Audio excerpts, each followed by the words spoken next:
জাপানের যে অবস্থা, জাপান ছাইরে আমার দেশে যাওয়ানি লাগবো, জাপানে আর থাকা যাব না। জাপানি ভাষা শিখে আপনি কি করবেন? কোনো উন্নতি করতে পারবেন না। এবং জাপানে যেহেতু পার্মানেন্ট রেসিডেন্টশিপ আর প্রবাসীদের করে দিচ্ছে না, এই বিষয়টা তো সকলেই জানেন।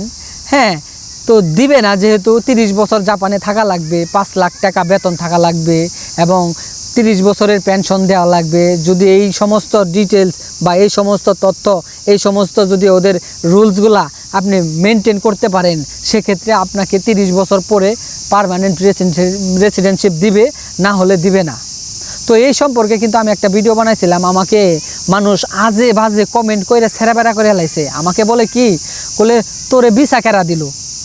তোর তো থাকার দরকার আছিল পাবনা মেন্টাল হসপিটালে, তোর মতো পোলা জাপানে গেল কেমনে? আমার আরও বাজে বাজে কমেন্ট করছে যে তুই জাপানে যাই কিছুই করতে পারস নাই, আমার ভাই অমুক করছে, অমুক ফার্ম দিছে, অমুক করছে, কোটি কোটি টাকার মালিক হয়েছে, 14 বছর 16 বছর ধরে থাকে, এরকম কিন্তু আমাকে অনেকেই কমেন্ট করছেন। তো দেখেন ভাই, আপনাদের উদ্দেশ্যে আমি একটা কথা বলতে চাই।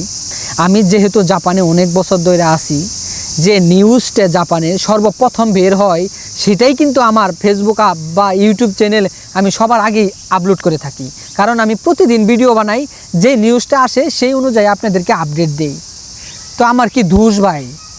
জাপানের যে পিআর সম্পর্কিত একটা ভিডিও বানাইছি, জাপানে আসলে পার্মানেন্ট রেসিডেন্টশিপ আর দিবে না প্রবাসীদেরকে, মানে কোনো একটা কিউরিওসিটি দেখাইতেছে। কেন? দেখেন, জাপানে প্রবাসীরা অনেক বেশি হয়ে গেছে বিভিন্ন রাষ্ট্র থেকে, বাংলাদেশিরা হয়তো কম, কিন্তু বেশি হয়ে গেছে। কেন বেশি হয়ে গেছে? বিভিন্ন রাষ্ট্র থেকে নকল সার্টিফিকেট মার্টিফিকেট দিয়ে জাপানে গ্যারগেরি ঢুকছে, তারপরে কর্মীর অনেক সংকট ঢুকছে। তো সেক্ষেত্রে দেখেন, এখানে বাংলা বিদেশিরা অন্যায় কাজ করে, সেক্ষেত্রে জাপানিরা এরকম বিরক্ত হয়ে বলছে যে আর বিদেশিদের আমাদের জাপানে দরকার নাই, সব বের করে দাও। এই নিয়ে একটা কিছুদিন আগে আন্দোলন হইলো। আন্দোলন হওয়ার পরে এইটা একটু কিছু সমঝোতায় আইলো, নতুন সরকার বসলো। তারপরে নতুন সরকার কি তার পাওয়ারে সমস্ত প্রবাসীদেরকে মাথায় রাখছে। কারণ জাপানে প্রবাসীরা যে অত্যাচার শুরু করছিল, অন্যায় অবিচার, তারপরে মনে করেন বিভিন্ন ধরনের রুলস মানে না, সেই অনুযায়ী জাপান সরকার একটা সিদ্ধান্ত নিল যে প্রবাসীদেরকে একটু হার্ড করা লাগবে, হার্ড করে দেখা লাগবে।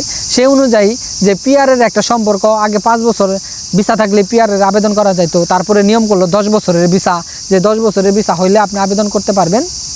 10 বছরের কাজের অভিজ্ঞতা হলে বা 5 বছরের ভিসা হাতে থাকলে, লং টাইম ভিসা 5 বছরের ভিসা হাতে থাকলে আপনি আবেদন করতে পারেন, পিআর পাবেন।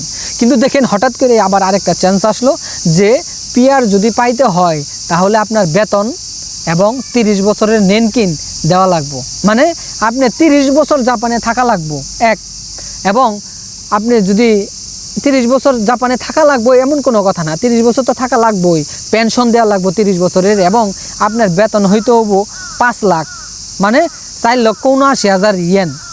এটা আসলে জাপানিদের তো এই বেতন নাই, এটা একটা গাঞ্জাখুরি কথা না? এটা যারা বলছে এরই তো গাঞ্জাখুরি কথা।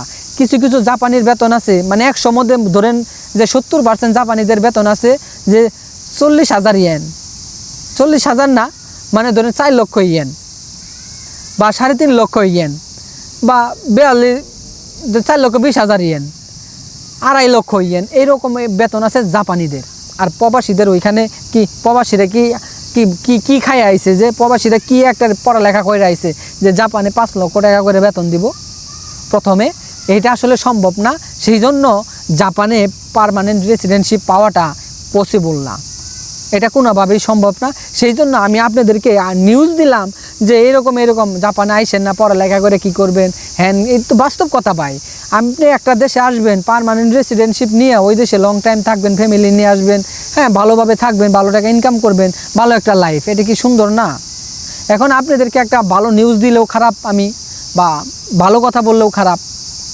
তো সবার আগে আমি নিউজটা দিলাম, আমারটা হইনে, মানে আমারটা শুনে হয়তো অনেকেই বলছেন যে এই পাগলা হয়েছে, এর জাপানে কেরা পাঠাইলো, এ মেন্টাল হসপিটালে থাকা দরকার।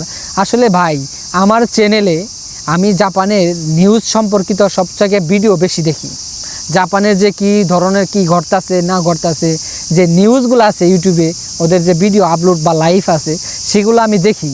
সেগুলো দেখলে হয় কি, আপনি জাপানে কি ঘটতেছে না ঘটতেছে সবার আগে আপনি জানবেন।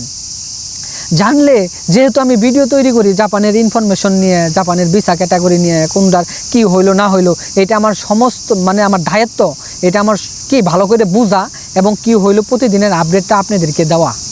তো আমার চ্যানেলে কিন্তু সমস্ত কিছু এইরকমই পাবেন। আমি প্রতিদিনই ভিডিও বানাই, জাপানের যে সমস্ত ঘটনাটা ঘটে আমি বাড়িতে বসে থেকে নিউজ ভালো করে বিশ্লেষণ করি, সেটাকে নিয়ে এসে আমি আপনাদের মাঝে উপস্থাপন করি। এটা কি আমার অন্যায় হয়েছে বলেন? তো সেক্ষেত্রে পিআর যেহেতু পাবেন না, আমাকে অনেকে বাজে বাজে কমেন্ট করছেন। ভাই, যারা যারা বাজে বাজে কমেন্ট করছেন, এই ভিডিওতে অন্তত হইলেও একটা ভালো কমেন্ট করে যায়েন, কারণ আমি কষ্ট করে আপনাদের লাগিয়ে ভালো জাপানের সমস্ত ইনফরমেশন নিয়ে আসতেছি, সবার আগে নিয়ে আসি। এই জন্য আপনাদের হয়তো একটু গোলমাল বাঁচতে পারে যে এই ছেলেটা কি বলে, পাগল হয়েছে, এরকম হইতে পারে। কিন্তু একটু সামনে অপেক্ষা বা ওয়েট করলে দেখবেন যে আরও চ্যানেল, আরও জাপানের বিভিন্ন ধরনের কন্টেন্ট ক্রিয়েটররা বা ব্লগ যারা করে তারা আমার চ্যানেল, আমার কথাগুলো একটু পড়ে নিয়ে আসে। মানে আমি তো সবার আগে আপনাদেরকে ইনফরমেশন দেওয়ার চেষ্টা করি, তারপরে সে বাকিরা তৈরি করে। আপনি দেখবেন যেটাই হোক না কেন জাপানে, আমি কিন্তু সবার আগে নিউজ দেওয়ার চেষ্টা করি। এই কারণে আপনাদের আমার চ্যানেল বা আমার ফেসবুক পেজটা বা আমার ইউটিউব চ্যানেলটা ফলো করে বা সাবস্ক্রাইব করা রাখা উচিত, কারণ আমি সবার আগে দিই। আবার অন্য একটা নিউজ নিয়ে আসবো, প্রতিদিন যে নিউজগুলো নিয়ে আসি বা ভিসার আপডেটটা নিয়ে আসি, বা কত টাকা বেতন, কীভাবে আসবেন না আসবেন, জাপানে আসার জন্য হেল্প করি। আপনারা আবার বললেন না যে পোলাটায় পাগলা হয়েছে, যে এই ঘটনা। দেখেন, যেহেতু আমি সবার আগে আপডেটটা আপনাদের দেই, সেক্ষেত্রে আপনাদের এরকম একটু লাগতে পারে।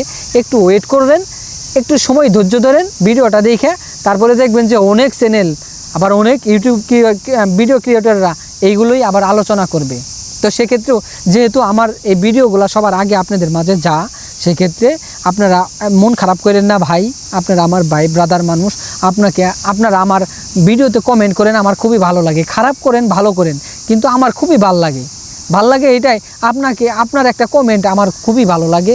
খারাপ করেন, ওই ছেলে পাগল হয়েছে, ও শালা অমুক সমুক হ্যান ত্যান মেলা কিছু কইতে পারেন, তারপরেও আমার ভালো লাগে। কেন? একটু ভালো কমেন্ট করেন ভাই, এটাই আপনাদের কাছে অনুরোধ ভাই। যেহেতু আমি আপনাদের লেগে কষ্ট করতেছি। দেখেন, জাপানে আমি যেই রকম বেতন পাই, আমার এই যে ইউটিউব ফেসবুকের টাইম নাই, এগুলা কথা বুঝছেন, এগুলোর ইনকাম নাই। এগুলো আমি শখের ভরসে করি, মানুষদেরকে হেল্প করার চেষ্টা করি, এইটুকুই। এই যে আমি মনে করেন এই ক্যামেরা, ফোন টোন সব কিছু ল্যাপটপ নিয়ে প্রায় অনেক মানে কয়েক লাখ টাকার জিনিস কিনে রাখছি, এগুলো কি ইনকাম আছে? ইনকাম নাই তো ভাই। তো ইনকাম নাই, আমি ভিডিও শখের বসে তৈরি করি, আর আমি জাপানের সমস্ত নিউজ আপডেটগুলো আপনাদের দেই, তারপরেও আমাকে খারাপ বলেন। আচ্ছা, আপনাদের যা ভালো মনে হয় তাই বলেন, আমি কোনো কি আর কমেন্ট করব না আপনাদেরকে। কেননা কমেন্ট করব না, আপনাদের যেটা বিপাকে ধরবে সেটাই লিখবেন, সমস্যা নাই, কিন্তু কমেন্ট করবেন অবশ্যই। কমেন্ট করলে আমার খুবই মনটাকে খুশিতে ভরে যায়, কারণ আপনারা আমাকে সাপোর্ট করতেছেন, আমার ভিডিওটা দেখতেছেন, এইটুকুই ভালোবাসা আপনাদের কাছে চাই। তো সকলে ভালো থাকবেন, সুস্থ থাকবেন। তো বিষয়টা কি হয়েছিল সম্পূর্ণ তো বললাম, আর বললাম যে আমি জাপান ছেড়ে চলে যাব, আপনারা বিমান ভাড়া দেন। এই বিষয়টা আসলে জাপান ছেড়ে চলে যাওয়ার মতো দেশ না। জাপানে একবার প্রবেশ করলে এখানে থেকে যাওয়া যায় না, কারণ এখানে অনেক টাকা বেতন, এখানে ভালো সুযোগ সুবিধা। হয়তো পার্মানেন্ট রেসিডেন্টশিপ নাই অলরেডি, এখন বর্তমানে 30 বছর থাকা লাগবে, তারপরেও SSW2 ভিসা নিয়ে আসি। SSW2 ভিসা তো বুঝেনি, এখানে ফ্যামিলি নিয়ে আসা যাবে। তো সেক্ষেত্রে সকলেই দোয়া করবেন আমার জন্য, সবাইকে যেন ভালোভাবে ভিডিও তৈরি করে দিতে পারি। সকলেই ভালো থাকবেন, সুস্থ থাকবেন, আল্লাহ হাফেজ।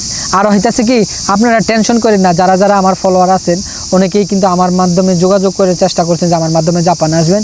তারা কিন্তু মনে কষ্ট পায়েন না, মন মানে হারায়েন না যে জাপানে সুমন ভাই নিয়ে আসবে না বা অমুক করবে তমুক করবে, হারায়েন না, কষ্ট পায়েন না। জাপানে অবশ্যই আসবেন, আমি যেহেতু আছি আপনাদেরকেও নিয়ে আসবো ইনশাআল্লাহ। সকলে ভালো থাকবেন, ভালো করে জাপানি ভাষাটা লেখাপড়া করেন। আল্লাহ হাফেজ।